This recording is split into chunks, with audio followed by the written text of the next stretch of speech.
The First Men in the Moon by H.G.Wells. Chapter 13. Mr. Cavor makes some suggestions. For a time neither of us spoke. To focus together all the things we had brought upon ourselves seemed beyond my mental powers. "They've got us," I said at last. "It was that fungus." "Well, if I hadn't eaten it we should have fainted and starved." "We might have found the sphere." I lost my temper at his persistence, and swore to myself. For a time we hated one another in silence. I drummed with my fingers on the floor between my knees, and gritted the links of my fetters together. Presently I was forced to talk again. "What do you make of it, anyhow?" I asked humbly. "They were reasonable creatures. They can make things and do things. Those lights we saw—" He stopped. It was clear he could make nothing of it. When he spoke again it was to confess, "After all, they are more human than we had a right to expect. I suppose—" He stopped irritatingly. "Yes?" "I suppose, anyhow, on any planet where there is an intelligent animal it will carry its brain case upward, and have hands and walk erect." Presently he broke away in another direction. "We are some way in," he said. "I mean, perhaps a couple of 1,000 feet or more." "Why?" "It's cooler, and our voices are so much louder. That faded quality, it has altogether gone, and the feeling in one's ears and throat." I had not noted that, but I did now. "We must be some depths. A mile even we may be, inside the moon." "We never thought of a world inside the moon." "No." "How could we?" "We might have done, only one gets into habits of mind." He thought for a time. "Now," he said, "it seems such an obvious thing. Of course, the moon must be enormously cavernous, with an atmosphere within, and at the center of its caverns a sea. One knew that the moon had a lower specific gravity than the earth. One knew that it had little air or water outside. One knew, too, that it was sister planet to the earth, and that it was unaccountable that it should be different in composition. The inference that it was hollowed out was as clear as day, and yet one never saw it as a fact. Kepler, of course—" His voice had the interest now of a man who has discerned a pretty sequence of reasoning. "Yes," he said, "Kepler with his sub-Volvani was right after all." "I wish you had taken the trouble to find that out before we came," I said. He answered nothing, buzzing to himself softly as he pursued his thoughts. My temper was going. "What do you think has become of the sphere, anyhow?" I asked. "Lost," he said, like a man who answers an uninteresting question. "Among those plants?" "Unless they find it." "And then?" "How can I tell?" "Cavor," I said with a sort of hysterical bitterness, "things look bright for my company." He made no answer. "Good Lord!" I exclaimed. "Just think of all the trouble we took to get into this pickle. What did we come for? What are we after? What was the moon to us, or we to the moon? We wanted too much. We tried too much. We ought to have started the little things first. It was you proposed the moon. Those Cavorite spring blinds. I am certain we could have worked them for terrestrial purposes. Certain. Did you really understand what I proposed? A steel cylinder—" "Rubbish," said Cavor. We ceased to converse. For a time Cavor kept up a broken monologue without much help from me. "If they find it," he began, "if they find it, what will they do with it? Well, that's a question. It may be that's the question. They won't understand it anyhow. If they understood that sort of thing, they would have come long since to the earth." "Would they?" "Why shouldn't they?"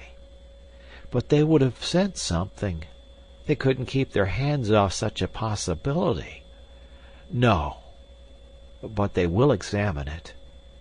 Clearly they are intelligent and inquisitive. They will examine it, get inside it, trifle with the studs. Off! That would mean the moon for us for all the rest of our lives. Strange creatures, strange knowledge." "As for strange knowledge," said I, and language failed me. "Look here, Bedford," said Cavor. "You came on this expedition of your own free will." "You said to me, call it prospecting." "There's always risk in prospecting." "Especially when you do it unarmed and without thinking out every possibility." "I was so taken up with the sphere. The thing rushed on us and carried us away." "Rushed on me, you mean." "Rushed on me just as much. How was I to know when I set to work on molecular physics that the business would bring me here?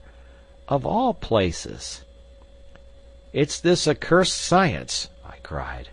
"It's the very devil. The medieval priests and persecutors were right, and the moderns are all wrong. You tamper with it, and it offers you gifts, and directly you take them it knocks you to pieces in some unexpected way. Old passions and new weapons. Now it upsets your religion. Now it upsets your social ideas. Now it whirls you off to desolation and misery. Anyhow, it's no use your quarreling with me now. These creatures, these Selenites, or whatever we choose to call them, have got us tied hand and foot. Whatever temper you choose to go through with it in, you will have to go through with it. We have experiences before us that will need all our coolness." He paused as if he required my assent, but I sat sulking. "Confound your science," I said. "The problem is communication. Gestures, I fear, will be different. Pointing, for example. No creatures but men and monkeys point." That was too obviously wrong for me. "Pretty nearly every animal," I cried, "points with its eyes or nose." Cavor meditated over that. "Yes," he said at last, "and we don't. There's such differences, such differences." "One might, but how can I tell? There is speech, the sounds they make, a sort of fluting and piping. I don't see how we are to imitate that. Is it their speech, that sort of thing? They may have different senses, different means of communication. Of course they are minds, and we are minds. There must be something in common. Who knows how far we may not get to an understanding?" "The things are outside us," I said. "They're more different from us than the strangest animals on earth. They are a different clay. What is the good of talking like this?" Cavor thought. "I don't see that. Where there are minds they will have something similar, even though they have been evolved on different planets. Of course, if it was a question of instincts, if we or they are no more than animals—" "Well, are they? They're much more like ants on their hind legs than human beings, and who ever got to any sort of understanding with ants?" "But these machines and clothing. No, I don't hold with you, Bedford. The difference is wide." "It's insurmountable." The resemblance must bridge it. I remember reading once a paper by the late Professor Galton on the possibility of communication between the planets. Unhappily, at that time it did not seem probable that would be of any material benefit to me, and I fear I did not give it the attention I should have done, in view of this state of affairs. Yet, now let me see. His idea was to begin with those broad truths that must underlie all conceivable mental existences, and establish a basis on those. The great principles of geometry, to begin with. He proposed to take some leading proposition of Euclid's, and show by construction that its truth was known to us, to demonstrate, for example, that the angles at the base of an isosceles triangle are equal, and that if the equal sides be produced, the angles on the other side of the base are equal also. Or that the square on the hypotenuse of a right-angled triangle is equal to the sum of the squares on the two other sides. By demonstrating our knowledge of these things we should demonstrate our possession of a reasonable intelligence. Now, suppose I might draw the geometrical figure with a wet finger, or even trace it in the air. We fell silent. I sat meditating his words. For a time his wild hope of communication, of interpretation, with these weird beings held me. Then that angry despair that was a part of my exhaustion and physical misery resumed its sway. I perceived with a sudden, novel vividness the extraordinary folly of everything I had ever done. "Ass!" I said. "Oh, ass! Unutterable ass! I seem to exist only to go about doing preposterous things. Why did we ever leave the thing? Hopping about looking for patents and concessions in the craters of the moon. If only we had had the sense to fasten a handkerchief to a stick to show where we had left the sphere." I subsided, fuming. "It is clear," meditated Cavor, "they are intelligent. One can hypothecate certain things. As they have not killed us at once, they must have ideas of mercy. Mercy! At any rate of restraint, possibly of intercourse. They may meet us. And this apartment and the glimpses we had of its guardian. These fetters, a high degree of intelligence." "I wish to heaven," cried I, "I'd thought even twice. Plunge after plunge, first one fluky start and then another. It was my confidence in you. Why didn't I stick to my play? That was what I was equal to. That was my world and the life I was made for. I could have finished that play. I'm certain it was a good play. I had the scenario as good as done. Then, conceive it, leaping to the moon. Practically, I've thrown my life away.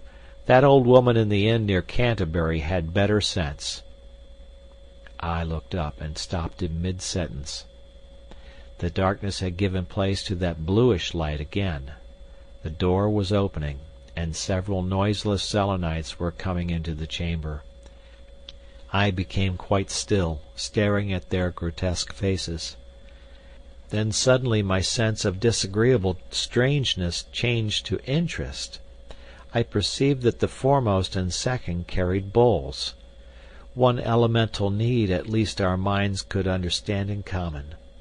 They were bowls of some metal that, like our fetters, looked dark in that bluish light, and each contained a number of whitish fragments.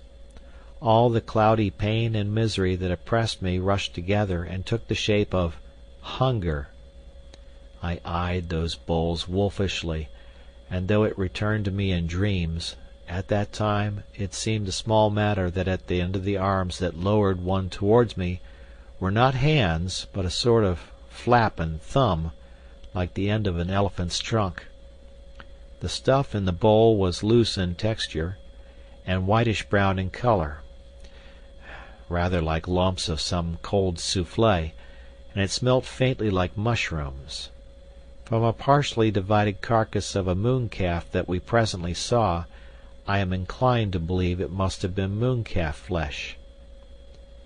My hands were so tightly chained that I could barely contrive to reach the bull, but when they saw the effort I made, two of them dexterously released one of the turns about my wrist. Their tentacle hands were soft and cold to my skin. I immediately seized a mouthful of the food. It had the same laxness and texture that all organic structures seem to have upon the moon. It tasted rather like a gaufre or a damp meringue, but in no way was it disagreeable.